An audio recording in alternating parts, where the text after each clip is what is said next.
రాజ్యాంగాన్ని మార్చేందుకే బీజేపీ కుట్ర చేస్తోందని మరోసారి విమర్శించారు ముఖ్యమంత్రి రేవంత్ రెడ్డి. 400 సీట్లు ఇస్తే మోదీ రిజర్వేషన్లు తీసేయడం పక్కా అన్నారు. రాష్ట్ర ప్రజలకు సీఎం రేవంత్ వీడియో సందేశం ఇచ్చారు. మళ్లీ బీజేపీ పవర్లోకి వస్తే రిజర్వేషన్లు రద్దవుతాయన్నారు రేవంత్. ఈ ఎన్నికలు ప్రజాస్వామ్యాన్ని రక్షించుకోవడానికి జరుగుతున్నాయని చెప్పారు. రిజర్వేషన్ల రహిత దేశంగా మార్చాలని బీజేపీ కుట్ర చేస్తోందని ఫైరయ్యారు. ప్రపంచ దేశాలతో పోటీ పడాల్సిన భారత్ బీజేపీ కుట్రలకు బలవుతోందని ఆవేదన వ్యక్తం చేశారు సీఎం.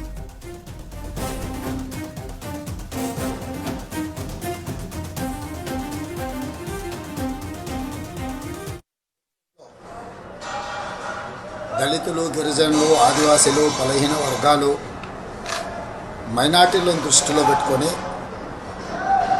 ఆనాడు డాక్టర్ బాబాసాహెబ్ అంబేద్కర్ గారు ఒక గొప్ప రాజ్యాంగాన్ని మనకు అందించడం జరిగింది. ఈ రాజ్యాంగం ద్వారా సంక్రమించిన ఎస్సీ, ఎస్టీ, బీసీ, మైనారిటీ రిజర్వేషన్లు విద్యా, ఉద్యోగ, ఉపాధి అవకాశాలలో వాళ్ళ అభ్యున్నతి కోసం కృషి చేస్తూ ఈనాడు వీళ్ళందరూ కూడా డాక్టర్లు, లాయర్లు, ఇంజనీర్లుగా, ఐఏఎస్, ఐపీఎస్లుగా రాణించి ఈ దేశం యొక్క ప్రగతిలో వాళ్ళు భాగస్వాములుగా ఉన్నారు. 75 సంవత్సరాలు పూర్తి చేసుకుంటున్న ఈ సందర్భంలో ప్రజాస్వామ్యాన్ని పరిరక్షించి ప్రజాస్వామ్యాన్ని మరింత బలోపేతం చేసి ప్రగతి వైపు దూసుకెళ్ళి ప్రపంచ దేశాలతో పోటీ పడాల్సిన భారత్ ఈరోజు భారతీయ జనతా పార్టీ కుట్రలకు బలవుతున్నది.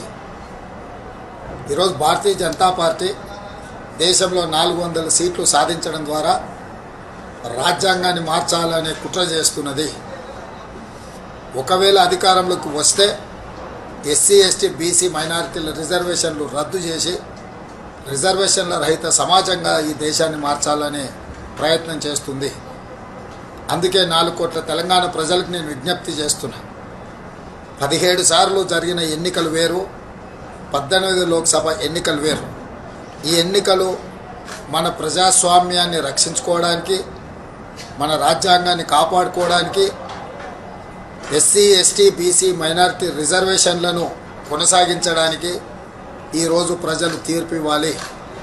ఈ తీర్పులో ఏమాత్రం ఎమర్పాటుగా ఉన్నా కూడా దేశం తీరని నష్టాన్ని ఎదుర్కోబోతుంది. మళ్ళీ నియంత్రణ పరిపాలన రాబోతున్నది.